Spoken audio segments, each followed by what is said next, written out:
Jadi dalam kehidupan itu tidak akan berjalan sempurna seperti yang ingin kita rasakan. Selalu akan ada perbedaan pandangan. Ya, bahkan dalam kehidupan rumah tangga saja, ya maaf ya, Anda misalnya seorang istri mau kesini saja mungkin masih bisa beda pandangan warna apa untuk jilbab yang dipakai. Ya, dengan suami bisa berbeda. Bapak bagus yang mana ya, hijau atau kuning? Kayaknya yang hijau deh gitu kan. Enggak, kayaknya kuning deh gitu kan. Masih mending ada dua pilihan. Begitu dipakai pink, bisa berbeda. Anak bisa berbeda. Jadi kesan pertama yang ingin dibangun bahwa dalam kehidupan sudah pasti akan ada keragaman pandangan. Dan yang kedua, yang tidak normal, keragaman pandangan itu boleh jadi melahirkan tindakan-tindakan yang kontraproduktif. Mungkin akan mendapatkan celaan.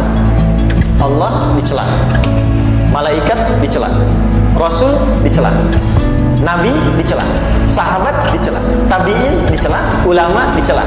Kita siapa yang mungkin belum menjadi bagian dari orang-orang itu dan ingin bebas dari celaan? Itu mustahil. Jelas sampai sini? Jadi kalau mendapatkan celaan, berbahagialah, berarti kehidupan kita normal. Jelas? Pernah mendapatkan celaan dalam hidup? Halo? Pernah disoal oleh orang lain? Pernah direndahkan oleh orang lain? Nah, Allah tuh memberi kesan kepada kita, jangankan itu Rasul yang paling mulia saja pernah mendapati itu. Tapi bagaimana seni mendapatkan ketahanan sehingga dalam dicela pun tetap tenang, dalam disoal pun tetap hatinya nyaman. Karena ketenangan itu yang membawa pikiran tenang dan tindakan yang terukur. Dan kadang-kadang ketenangan itu lebih penting bahkan dibandingkan dengan harta yang berlimpah. Seringkali saya berikan perbandingan dari sejak dulu kita belajar kan. Coba pilih mana? Saya yakin masih konsisten. Pilih mana? Kaya tapi gelisah atau miskin tapi tenang. Tidak boleh ada pilihan ketiga, saya tahu itu. Kaya tapi gelisah atau miskin tapi tenang, pilih mana? Ya saya tahu lah. Kaya tapi tenang. Oke, di fase ini wahyu belum turun. Nabi sudah ngajar, turun wahyu, turun ala-ala, turun beberapa surat. Tiba-tiba ada masa jeda, wahyu belum turun. Sepekan belum turun, sebulan belum turun. Disitulah muncul seakan ada amunisi bagi orang-orang yang tidak senang dengan Nabi, tidak senang dengan ajakan Nabi pada kebaikan. Ini poin yang kedua. Kalau Anda berbuat baik, pasti ada tantangan. Ingat ya, kalau Anda berbuat baik, apapun itu, pasti ada tantangan. Yang menguji konsistensi kebaikan itu apakah serius untuk dilakukan atau tidak.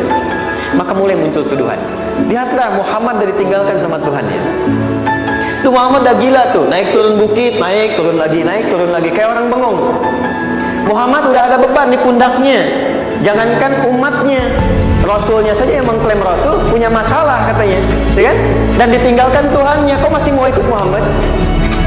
Maka dalam keadaan itulah kemudian ditunggu, naik turun, turunlah kemudian dua surah sekaligus, surah 93, surah 94, yaitu surah Al-Duha dan Al-Insyirah.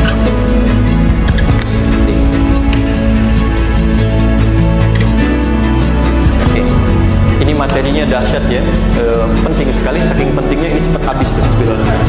Sekali lagi.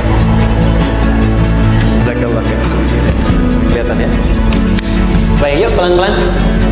Jadi turunnya surah Al-Duha dan surah Al-Insyirah, hikmahnya satu atau fungsinya satu, memberikan petunjuk bagaimana mengatasi satu persoalan sesulit apapun, tapi masih dapat menghadapinya dengan keadaan yang tenang. Satu, surah ini atau dua surah ini diturunkan untuk membimbing setiap hamba menuju kepada ketenangan hati. Dua,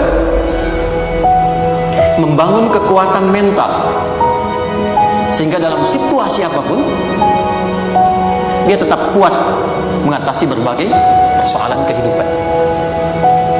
Nanti terapannya banyak, di bisnis ada. Nanti saya turunkan contohnya. Kadang-kadang ikut tender, sudah bagus, sudah menang, tapi proyeknya diambil orang. Ada yang begitu? Nanti ada ayatnya, ada. Nanti kita turunkan. Udah siap-siap, kan pengen melamar, ternyata keduluan orang, gitu kan? Udah siap-siap, pengen dapat ini, mau lulus, ternyata nilainya nggak seperti yang diharapkan. Muncul, ada, selalu ada demikian. Nanti kompleksitasnya banyak. Tapi Tapi dua surah ini kalau kita bisa kuasai artinya dengan baik, pahami dengan benar, maka akan ada sesuatu yang beda yang terasa dalam jiwa kita dan kesiapan mengatasi setiap persoalan dalam kehidupan. Yuk kita baca dulu ya supaya dapat keberkahannya dari dua surah ini. Saya bacakan, Anda ikuti ya. A'udzu billahi minasy syaithanir rajim.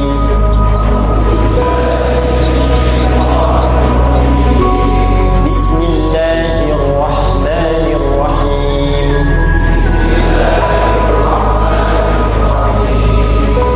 Wadduha wal-laili idza saja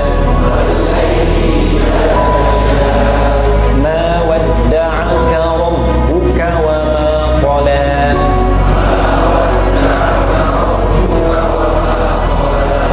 ma wadda'aka rabbuka wa ma qala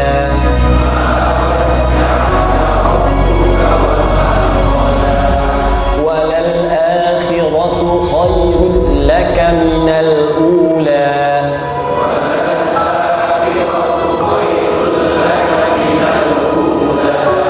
ولسوف يعطيك ربك فترضى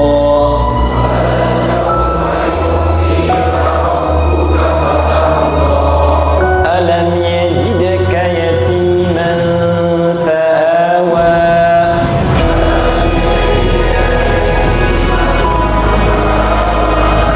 ووجدك ضالا فهدى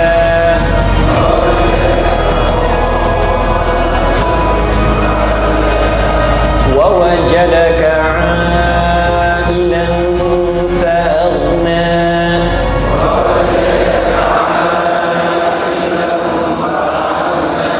فأما اليتيم فلا تقهر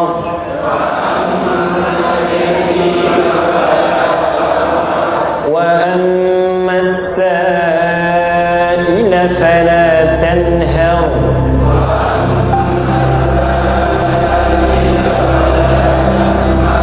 وأما بنعمة ربك فحدث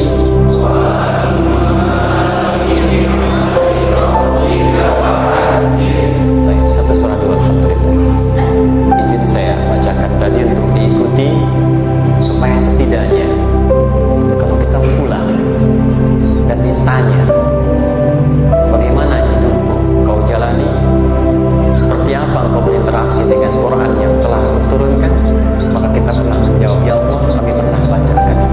Jangan pernah kita berkehidupan sampai wafat dan tidak pernah berinteraksi dengan Quran walaupun sekedar membacanya.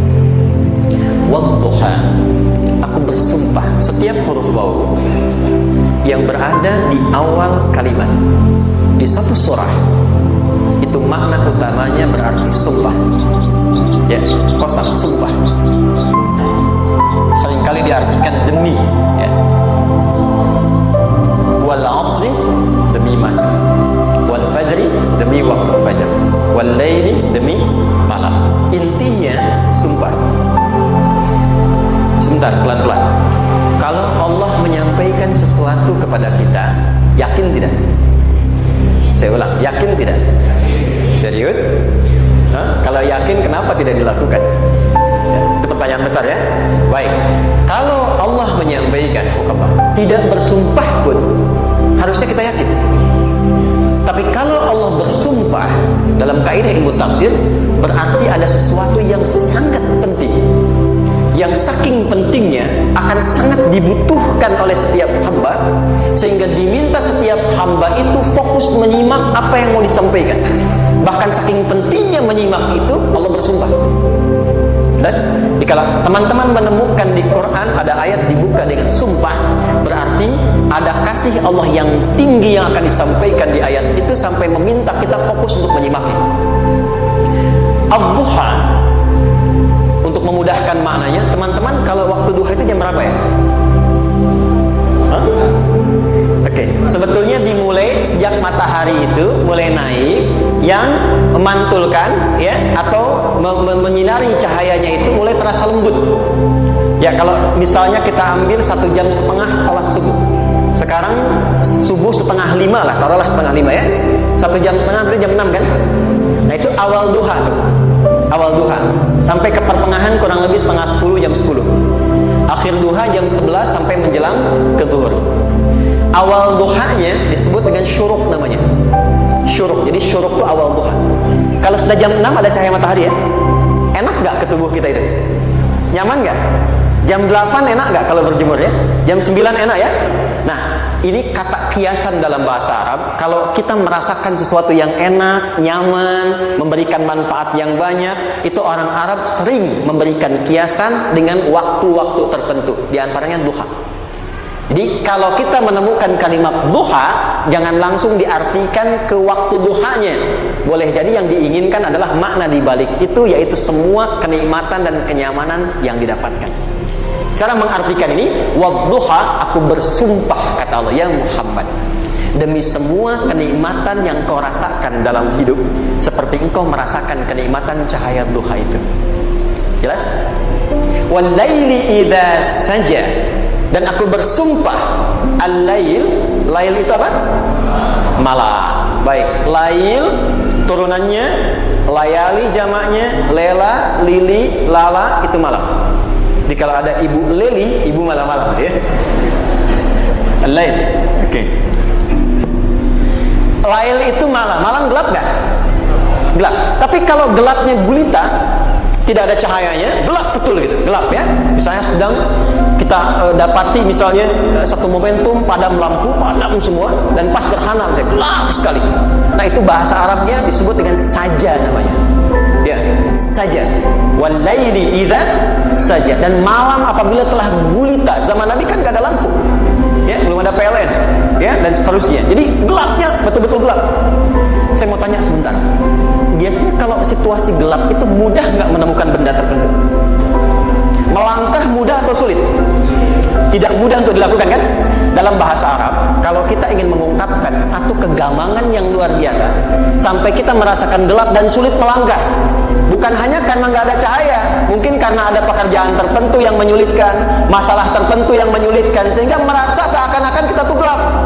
Makan nggak enak, melangkah susah. Pernah nggak merasakan situasi yang saking beratnya satu beban itu seakan-akan makan nggak mau, melangkahnya berat, ada vertigo, kadang-kadang pusing. Pernah merasakan itu? Itu bahasa Arabnya walaili idza saja. Perhatikan kalimatnya, ya Muhammad sallallahu alaihi wasallam, aku bersumpah demi semua kebahagiaan dan kenikmatan yang engkau pernah raih, seperti merasakan kenikmatan cahaya Tuhan. Dan mungkin persoalan hidup yang pelik yang membuat engkau merasakan kesulitan, seakan-akan merasa di suasana gelap yang gulita. Ma wadda'aka rabbuka wa ma qala. Tanamkan dalam jiwamu yang paling dalam, aku tidak akan pernah meninggalkan.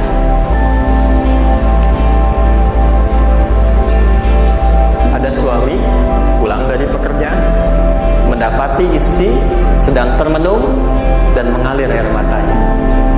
Tiba-tiba suaminya datang mengatakan, hangat sekali pada istrinya, di sampingnya membelainya dan mengatakan, "Ma,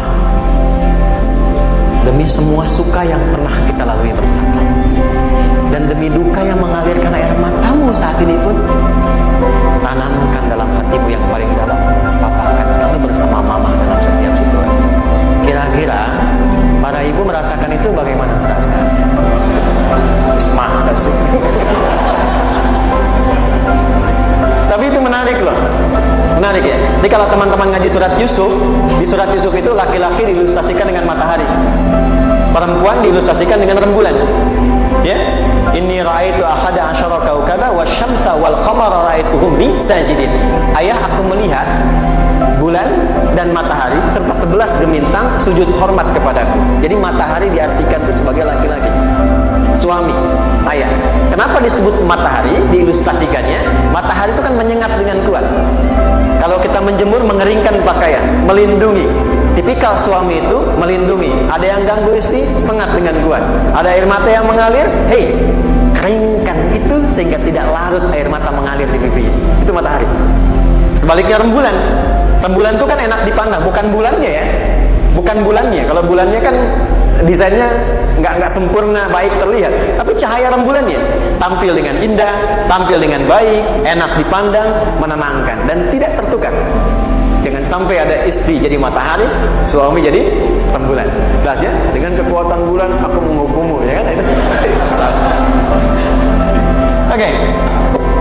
Tahan sampai sini, tahan. Lihat baik-baik. Saya berhenti sampai sini dulu. Kalau di Quran ada ayat menyebutkan, tidak spesifik orang yang disebutkan dan kapan kejadiannya, maka peristiwa itu akan terjadi dan dialami oleh kemungkinan generasi berbeda di setiap masa dengan tokoh berbeda tapi perasaan yang serupa. Sebaliknya, kalau disebutkan namanya, jelas identitasnya, kapan kejadiannya, maka peristiwa itu hanya akan menimpa orang tersebut dan tidak akan dialami lagi orang lain setelah. Saya tanya dulu yang akhwat, yang perempuan, kenal Maryam? Kenal, bagus. Kenal di mana? Maryam anaknya Imran, mengandung, melahirkan Isa alaihissalam, Yesus Mesias, tanpa disentuh laki-laki manapun. Dan di Quran identitasnya disebutkan langsung, Maryam binti Imran, wa Maryam ibnata Imran. Ini menunjukkan kesan bahwa yang mengandung dan melahirkan tanpa disentuh laki-laki manapun, itu hanya Maryam anaknya Imran. Ingat ya, mengandung, melahirkan tanpa disentuh laki-laki manapun. Bukan mengandung, melahirkan tanpa suami, kalau itu banyak ya. Ya, mengandung, melahirkan tanpa disentuh laki-laki manapun, hanya Maryam binti Imran. Tapi kalau nggak disebutkan siapa orangnya, kapan kejadiannya, tidak detail disebutkan, ini artinya situasi itu akan dialami kembali oleh orang di masa depan dengan generasi yang berbeda tapi substansi yang sama. Pertanyaannya, pernahkah kita mengalami situasi yang sulit sampai seakan merasa gelap? Nah, baik, maka adab yang pertama, jika mengalami situasi seberat apapun dalam berkehidupan, maka dekati Allah Subhanahu wa ta'ala. Ini awalnya, dekati Allah. Apalagi kalau ada yang mengatakan ini nggak mungkin, ini nggak akan terjadi, ini nggak bisa. Kalau sudah ada tanda seperti itu tanda langsung dari Allah supaya Anda diminta langsung mendekat kepada Allah dan tinggalkan semua makhluk. Karena Allah hanya akan mengabulkan langsung kepada Anda tanpa perantara siapapun. Itu yang terjadi pada Nabi Zakaria. Ini nggak mungkin, ini mustahil. Maka beliau langsung memohon kepada Allah dan langsung menyebutkan, ya Allah, saya minta darimu saja, tidak dari yang lain. Maka dikabulkan seketika. Jadi yang pertama, jika punya kesulitan sebesar apapun, seberat apapun, cepat dekati Allah. Maka di situ akan dijawab langsung oleh Allah, ma wadda'aka rabbuka wa ma qala. Hambaku, sepanjang engkau mendekat kepadaku, maka yakinkan dalam dirimu, situasi apapun yang kau rasakan, aku tidak akan pernah meninggalkanmu. Sudah? Satu? Paham sampai sini? Oke. Pelan-pelan ya. Saya belum bicara caranya. Saya baru bicara di awal motivasinya. Dekati Allah dulu, nanti caranya didetilkan di surah Al-Insyirah. Teruskan. Ma wadda'aka rabbuka wa ma qala. Walal akhiratu khairul laka minal. Perhatikan. Hei, seberat-berat bebanmu saat ini, ingat, satu saat akan tuntas. Dan ini pun ujian. Kalau sudah meninggal, nggak ada ujian lagi. Dan nanti kehidupan yang sekarang, apapun yang kau pertentangkan, perdebatkan, perselisihkan, itu semua akan ditinggalkan. Jadi ternyata Allah mengungkap hakikat kehidupan dunia. Apapun yang diperselisihkan, tuh unik ya. Orang berselisih pada yang akan ditinggalkan. Aneh nggak? Ada orang berebut makanan, kan? Rebutan sampai berkelahi dan sebagainya. Pada akhirnya makanan yang diperebutkan itu pun akan ditinggalkan. Yang ini meninggal, itu meninggal. Jadi memperebutkan sesuatu yang pada akhirnya akan berakhir. Kata Allah, Allah sampaikan, jika Anda mengalami situasi sesuatu yang mungkin membuat berat, tanamkan pada jiwa kita, hei, yang aku kejar-kejar ini, boleh jadi aku akan tinggalkan juga. Kenapa aku harus menangisi dan larut pada sesuatu yang tidak abadi? Maka Allah hibur kita dengan mengatakan, kamu tenangkan diri. Semua yang kamu pikirkan sampai membuat kamu berat begini, pada akhirnya kamu tinggalkan, dan yang abadi itu akhirat. Walal akhiratu khairul laka minal.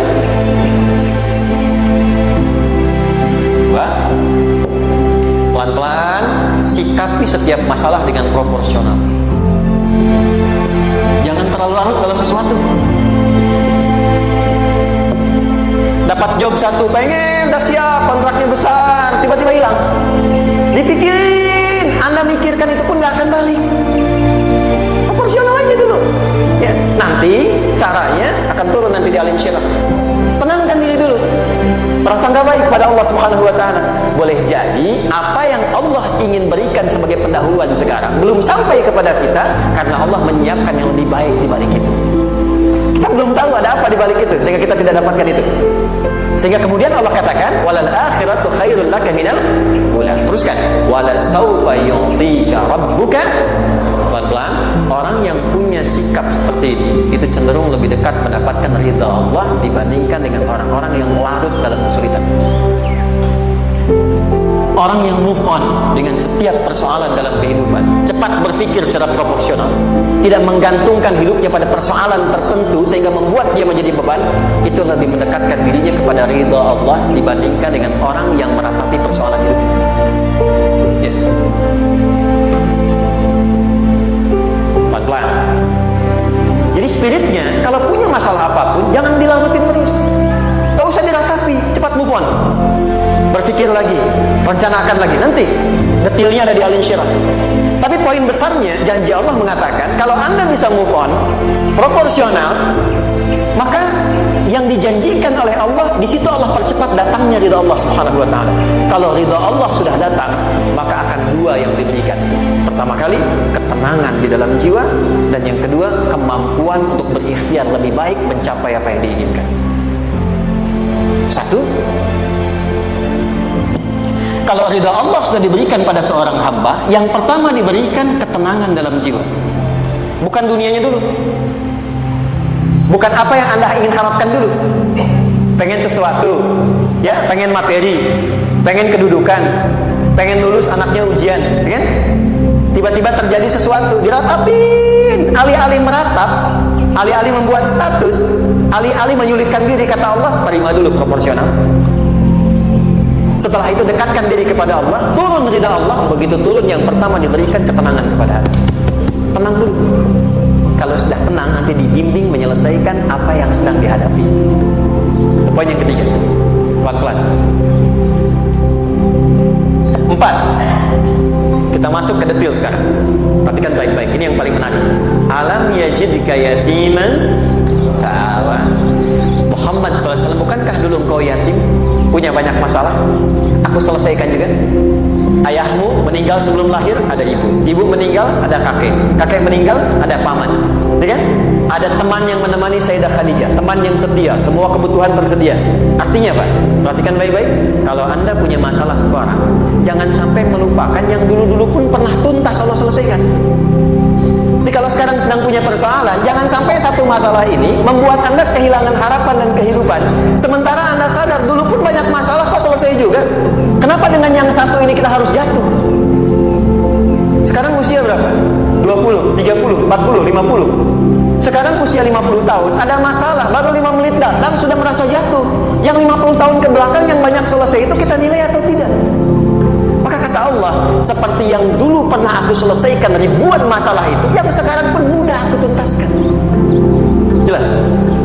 Nah, secara psikologi, orang-orang yang selalu bertindak seperti itu akan selalu punya harapan lebih tinggi untuk menyelesaikan persoalan. Jadi kalau sedang punya masalah, pikirkan yang dulu juga selesai, masa yang sekarang nggak selesai. Itu prinsipnya. Secara psikologis demikian. Jelas ya? Wa wajadaka dhallan fahada. Muhammad, dulu engkau pernah mengalami melihat masyarakat banyak berbuat yang tidak baik, aku berikan petunjuk. Kuncinya fahada di situ. Orang yang punya motivasi kuat dan keyakinan untuk bisa menyelesaikan persoalannya, maka dia akan lebih cepat mendapatkan petunjuk Allah untuk mendapatkan solusi terbaik. Hada, sini. Saya akan cepat ya, mohon izin. Wa wajadaka 'ailan fa'aghna. Bahkan, maaf, bukan sekedar selesai, kalau perlu saya bikin kaya, kata Allah. Aghna itu kalau ilmunya luas. Kalau harta, hartanya banyak. Kalau kedudukan, kedudukannya tinggi. Hei, engkau yang sedang mengejar kedudukan, aku tahan sebentar karena ada yang gak bagus untukmu di sini. Tapi kalau kamu terima, aku angkat itu lebih daripada apa yang kamu harapkan. Kamu pengennya bintang 2, aku naikkan sampai bintang 4. Kalau perlu 5 sekalian.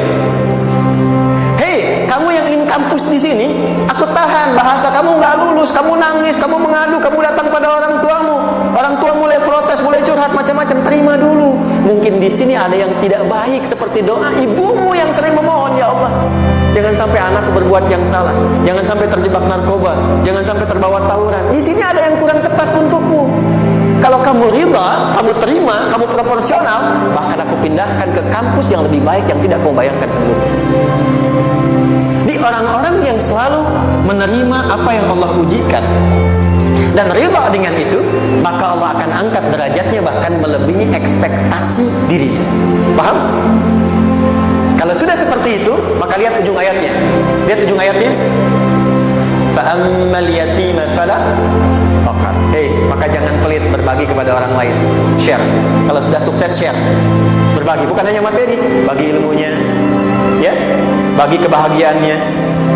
Wa ammas sa'ila fala tanhar.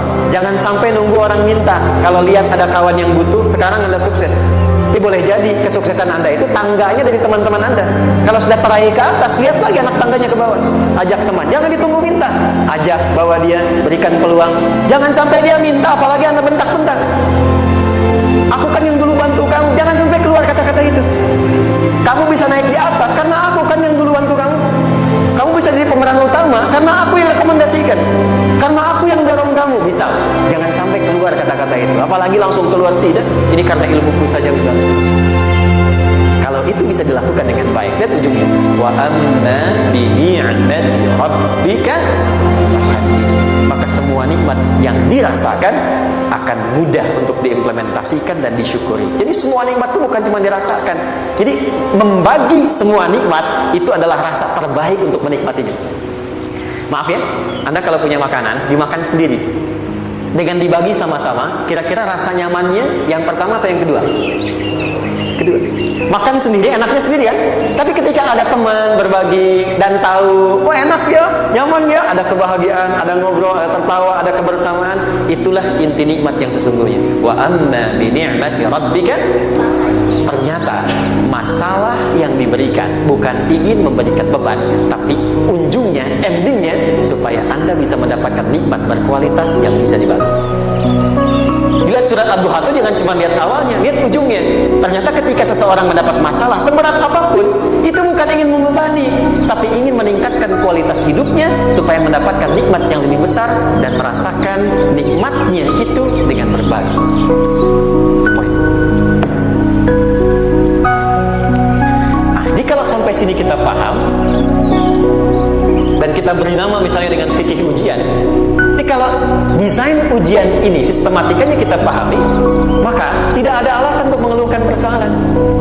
Jadi melihat masalah itu bukan sebagai beban, pada akhirnya melihatnya sebagai tanda untuk mencapai kebahagiaan.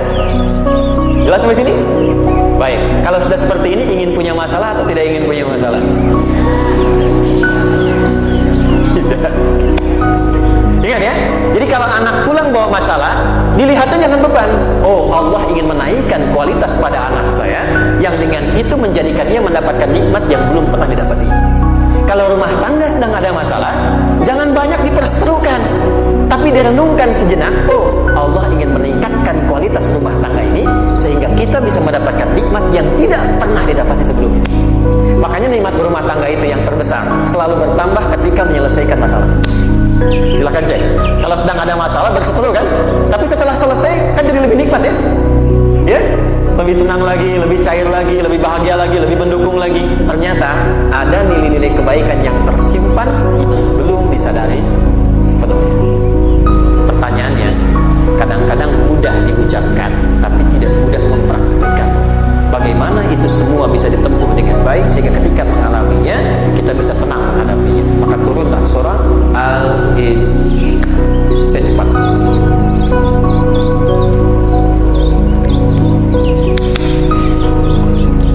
Teman-teman, ini apa? Mas ya? Baik, pelan-pelan sedikit. Kira-kira volumenya besar kecil? Kecil ya? Baik. Kalau saya bandingkan dengan gayung, volumenya besar mana? Gayung ya? Baik. Kalau ini saya perlebar, perlebar sehingga bisa memasukkan apapun ke dalamnya. Itu bahasa Arabnya disebut dengan insyirah namanya. Jelas? Meluaskan sesuatu sehingga terlihat lapang, sehingga memudahkan setiap hal masuk ke dalamnya. Itu insyirah namanya. Surah ini diberi nama dengan surah Al-Insyirah, yang berarti sesuatu yang lapang, yang tenang, yang nyaman. Yang diharapkan dengan keadaan hati yang lapang, nyaman, tenang itu, segala persoalan yang dihadapi dalam kehidupan akan mudah diterima dan tidak berdampak besar dalam menyikapinya. Maka bagaimana kemudian Allah memberikan turunan-turunan petunjuk supaya apa yang diharapkan ini bisa tercapai? Satu, izin mengilustrasikan. Saya kasih cerita sebentar. Ada seorang anak muda, kisah ini sangat viral, hampir setiap kita bisa mendapatinya. Datang kepada seorang kakek tua di sisi danau yang jernih sekali airnya. Dia berkeluh kesah tentang persoalannya. Dia katakan, saya punya masalah begini. Berat sekali terasanya. Kakek itu kemudian permisi, dia hanya membawa 2 genggam garam. Kemudian beliau bawa 1 gelas, ilustrasinya seperti ini. Dimasukkanlah kemudian garam itu ke gelas itu. Lalu diambil 1 gelas air yang jernih tadi dengan garam segenggam. Kata beliau, minum. Pemuda itu mengatakan, wah, asin, minum aja deh. Lalu ketika diminum, langsung ditumpahkan. Dia muntahkan, asin katanya. Lalu setelah itu kakek yang tadi melepaskan segenggam sisanya, dilempar ke danau tadi yang luas. Lalu diambil lagi dengan gelas yang sama. Sekarang minum. Bagaimana rasanya? Segar, enak, nyaman. Itulah hatimu. Kalau hatimu sempit sesempit gelas ini, maka masalah sekecil apapun akan selalu menghadirkan kesulitan seperti engkau menelan garam. Tapi kalau hatimu luas, sebesar apapun masalah tidak akan pernah berdampak pada dirimu kecuali engkau mampu menyusun rencana untuk mengatasinya. Kelapangan hati yang membuat diri kita mampu menerima persoalan apapun, itu yang disebut dengan insyaallah. Makanya dulu tahun 90-an ada sinetron Hati Seluas Samudra, ya? Saya pernah tahu itu. Sama anaknya diapa-apain juga masih aja ya menerima gitu. Dulu siapa ya? Jeremy Thomas dan lain-lain ya, saya kira ada itu. Ya, saya kira itu ya. Saya pernah lihat sejenak. Saya jarang-jarang nonton itu. Pernah lihat aja. Saya senang riset. Jadi kalau riset itu ada riset dakwah, ada riset materi. Saya teman-teman yang musik gitu ya, saya tidak terlalu dekat dengan musik karena saya di Quran gitu. Tapi untuk mengetahui hukum musik itu bagaimana, saya riset. Sampai ke notasi saya tahu. C D F G A B C G A B C D F G D F G A B C D A B C D F G A F G A B C D E B C D E F G A B C D Cis dis ais fis cis ais fis gis ais bis cis, gitu kan ya? Ya, tapi kalau diminta piano, gitar, ini saya nggak bisa. Ya, tapi untuk menentukan hukum, nah kita bisa paham gitu. Misalnya boleh nggak baca Quran pakai langgam Jawa gitu kan? Nah hukumnya apa? Nanti dari teori itu muncul. Ya, paham ya? Nah, oke, balik sini. Perhatikan baik-baik. 1, saya agak cepat. Ini ditafsir langsung turun Al-Insyirah. Yang pertama, alam nashrah laka sadrak wa wada'na anka wizrak alladhi anqadha dhahrak. Tahan sampai sini dulu, 3 ayat. Saya mulai dari ayat kedua dan ketiga. Perhatikan baik-baik. Wa wada'na anka wizrak alladhi anqadha dhahrak. Artinya apa? Artinya satu beban yang diletakkan di pundak yang berpengaruh kepada semua bagian tubuh. Kita pernah melakukan atau melihat yang angkat beban ya? Beban kan semakin berat diangkat, semakin terasa ke bagian-bagian tubuh ya, ke semuanya. Nah itu namanya wizrak alladhi anqadha dhahrak. Beban yang dipikul yang berat sekali sampai semua merasa. Makanya jadi satu ungkapan dengan mengatakan dia sedang memikul beban yang sangat berat. Sampai kepalanya pusing, tidur nggak nyaman, miring kanan, miring kiri. Itu namanya ya alladzi anqadha dhahrak. 1. Saya percepat, akan ada satu masa dalam hidup setiap hamba merasakan satu persoalan yang seakan-akan beban berat yang dipikul sampai merasa kesulitan dari ujung kepala sampai ujung kaki. Siapapun itu. Jujur ya, setiap kita tanyakan pada diri sendiri. Setiap kita yang ada di sini, saya yakin pasti pernah atau bahkan akan mengalami satu peristiwa yang merasakan beban berat sampai seakan-akan ujung kepala sampai ujung kaki merasakan sakitnya. Ada yang sudah mengalami atau bahkan nanti akan ada yang melalui. Perhatikan baik-baik. Teruskan ayatnya. Wa rafa'na laka. Perhatikan, kalau ada yang sedang merasakan itu, yakinlah kata Allah, pada saat itu sesungguhnya Allah sedang mengangkat derajatnya dan meningkatkan kualitas hidupnya untuk mencapai sesuatu yang istimewa yang belum pernah diraih. Dari sini kita buat persamaan ujian. Tadi kan berbanding lurus dengan harapan, banding lurus dengan solusi nanti pada akhirnya. Fokus. Lulus di sini, insya Allah setiap persoalan akan lebih mudah untuk di atasnya. Ujian, seberat apapun yang sedang kita alami, tidak akan pernah diberikan kepada kita oleh Allah, kecuali ternyata hikmahnya untuk mengabulkan harapan-harapan besar yang sebetulnya kita mintakan. Jujur ya, setiap kita kan sering punya permohonan ya, sering berdoa ya, ya Allah minta ini, minta itu, minta ini, minta itu, gitu kan? Nah, cara Allah mengabulkan harapan kita itu, yang pertama, jalurnya lewat ujian. Karena semua kesuksesan itu desain dasarnya adalah melewati ujian. Coba, anak-anak kita yang sedang sekolah itu, apa mungkin diwisuda dengan penuh kebahagiaan kalau nggak mengalami ujian? Hah? Lewat ujian dulu kan?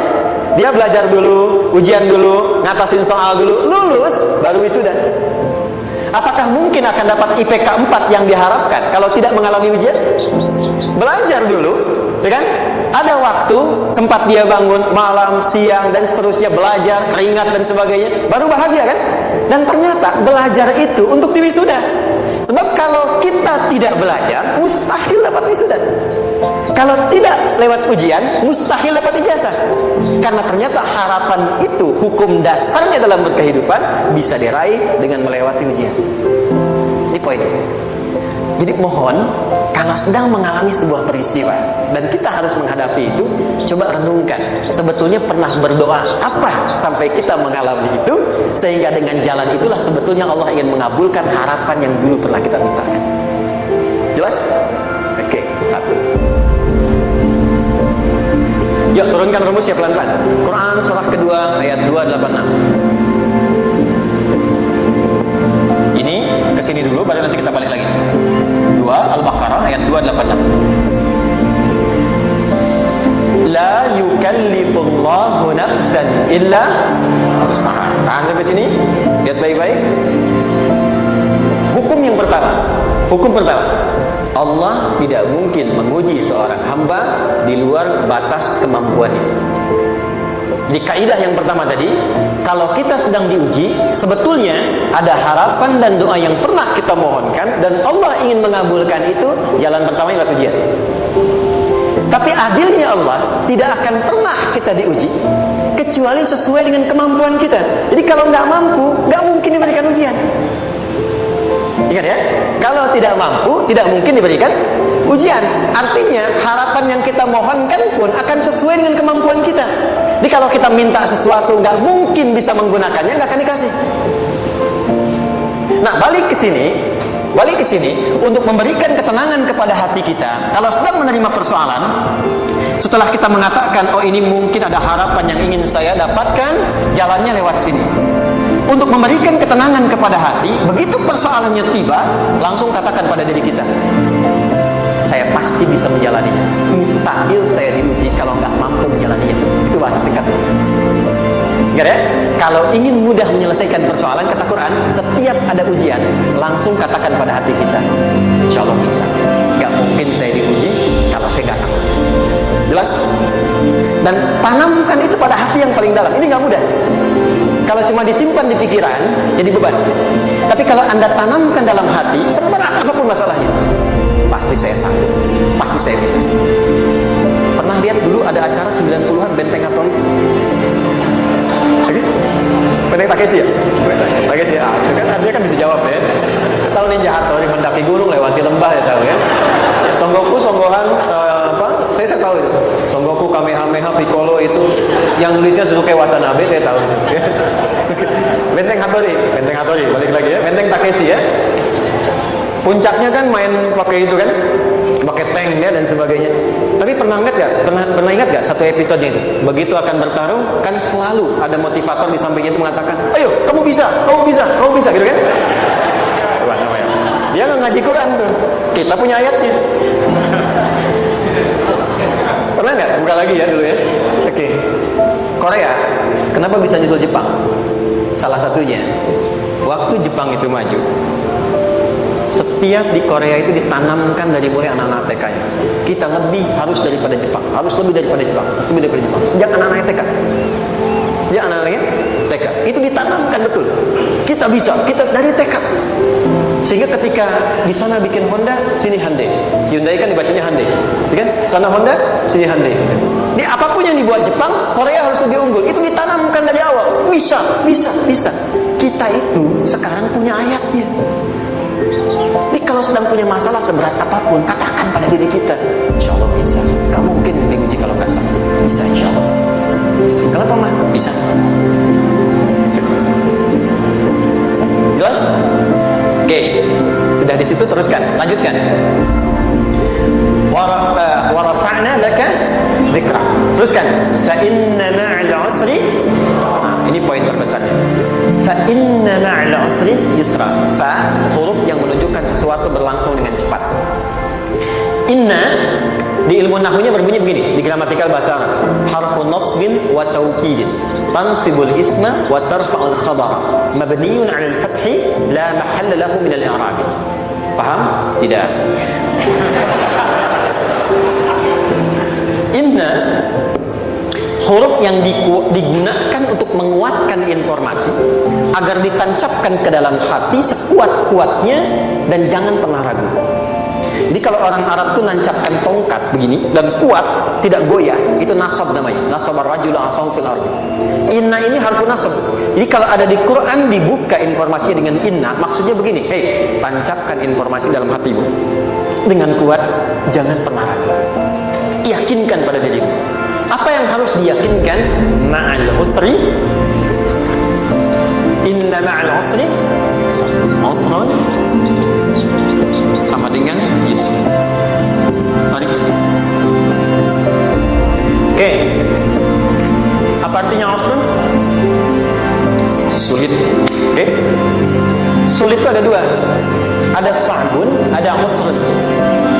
Kalau kesulitan yang relatif, kata si A sulit, si B mudah, itu sa'bun namanya. Contoh, kata si fulan, bahasa Jepang susah. Padahal kata yang lain tidak. Saya ke Jepang, anak-anak kecil begini bisa bahasa Jepang gitu kan? Bagi mereka mudah gitu ya. Saking mudahnya gitu. Kata shiwa gitu. Anak-anak kecil, bagi mereka mudah, bagi kita belum tentu. Itu sa'b. Innal lughatal yabaniyah sa'bah. Relatif. Tapi kalau kesulitan yang sifatnya mutlak, semua orang mengatakan sulit. Maaf, bawa mobil sulit atau mudah? Bukan mengendarai ya, bawa mobil, bawa. Sulit ya? Sulit ya? Baik, sepakat sulit semuanya. Nah, itu dalam bahasa Arab dikenal dengan usrun. Kesulitan yang semua sepakat bahwa itu susah.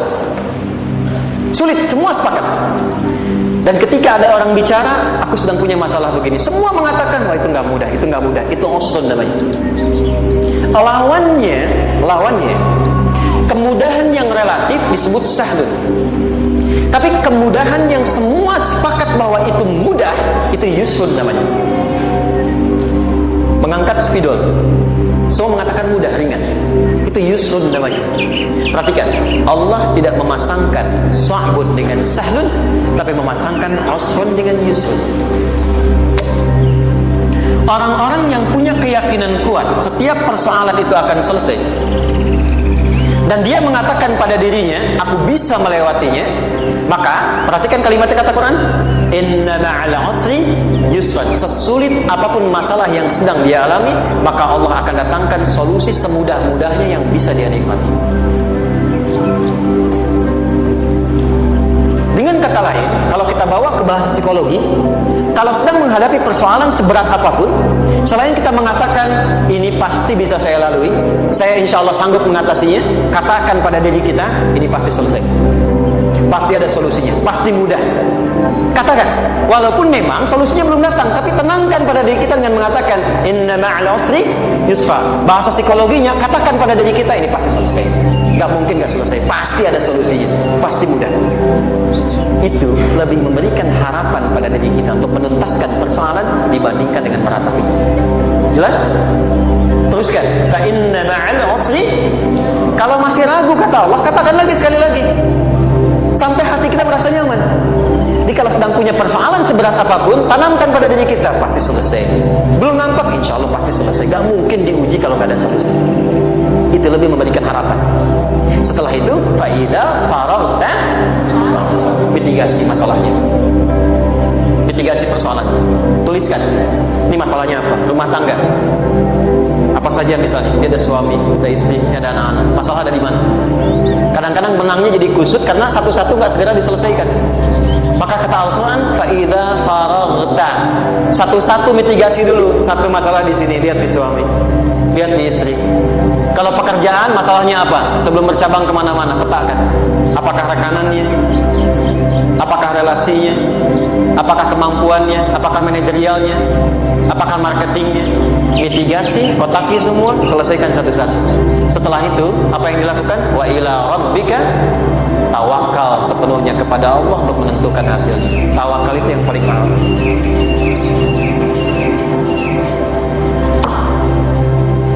Anda kalau nggak punya kepasrahan, stres, karena selalu memikirkan apa yang mau dikerjakan dan selalu orientasi pada hasil. Kita punya tawakal. Kalau kita mampu menyerahkan sesuatu, gini, di sini ada orang yang paling jago misalnya main basket. Ada pertandingan basket. Begitu dibuka, udah tim musyawarah serahkan aja pada si fulan. Kan? Dia yang paling jago, ya. Bukankah dengan menyerahkan itu bukan hanya kita berikan sebuah tugas, kan? Tapi dengan itu ada kelapangan tersendiri, kan? Ah, yakinlah sukses, ini paling hebat. Pernah ada perasaan gitu? Sekarang, siapa yang paling mampu menguasai? Siapa yang paling hebat menyelesaikan segala hal? Siapa yang punya segalanya? Bukankah Allah? Orang-orang yang punya tingkat tawakal yang tinggi, maka satu, dia akan lebih stabil keadaan mentalnya dan tidak akan pernah gelisah dengan kekecewaan. Nggak ada kecewa. Karena tawakal itu kalau sudah kepasrahan pasti menerima hasil. Kalau sudah tawakal, terserah Allah tetapkan apa saja. Mau dapat sekarang, dapat besok, dapat nanti. Puncak yang paling tinggi, tugasmu hanya berikhtiar semampu yang bisa dilakukan. Selanjutnya, biarkan Allah menetapkan apa yang menjadi bagian dari masalah kehidupan kita. Saya tutup. Cara Allah menjawab harapan kita ada 3. 1. Memberi langsung apa yang kita mintakan. 2. Menunda itu sampai kita siap menerimanya. 3. Mengganti apa yang kita inginkan dengan apa yang kita butuhkan. Saya ulang ya. 1. Memberi langsung apa yang kita mohonkan. Bisa. Ya Allah, saya ingin A misalnya. Anak saya pengen ke ITB. Tapi nggak mungkin tiba-tiba langsung masuk ITB, kan? Pasti lewat ini dulu, kan? Ada ujian dulu, ikut tes dan seterusnya, diterima sesuai. 2. Kadang menunda sesuatu sampai dia sanggup menjalaninya. Anda punya anak usia 5 tahun, pengen diberikan motor. Anda mampu untuk memberi motor, dikasih nggak? Tidak. Sampai dia sanggup mengendarai motor, baru Anda berikan. Terkadang ada yang kita minta sekarang, tidak didapati sekarang, tapi ternyata tahun depan kita dapat. Kita harus sadar bahwa anugerah yang kita dapatkan tahun depan itu sebetulnya adalah hasil doa kita di tahun ini. Pernah dengar nggak kisah viral? Nabi itu berdoa baru dikabulkan setahun setengah, setahun 6 bulan. Padahal itu Nabi loh. Kiblat pertama kita kemana? Palestina, kan? Baitul Maqdis, kan? Nabi berdoa, mohon terus nengok ke langit. Al-Baqarah 144, minta. Jawabannya turun setelah setahun setengah, setahun 6 bulan. Ada yang mengatakan di tafsir setahun 8 bulan. Baru dikabulkan setelah setahun setengah. Padahal kurang soleh apa Nabi? Nabinya siap, mungkin umatnya yang belum siap. Nabinya siap, tapi ada tantangan di masyarakat yang tidak mudah, yang mungkin bisa meruntuhkan dakwah. Baru dikabulkan setahun setengah, ketika semua umatnya sudah bisa siap menerima itu. Boleh jadi apa yang diminta orang tua sekarang, terkabulnya mungkin belasan puluhan tahun pada anaknya yang nomor sekian. Tahu Imam Syafi'i? Imam Syafi'i itu kan nama aslinya Muhammad, bapaknya Idris, kakek yang ke atas yang ketiga namanya Syafi'i. Kenapa disebut Imam Syafi'i? Dinisbatkan pada kakek yang ke atasnya. Ternyata kakeknya ini seorang ulama besar, saleh, memohon kepada Allah. Setiap di keturunannya ada yang bisa menggantikan, lebih soleh, lebih baik lagi.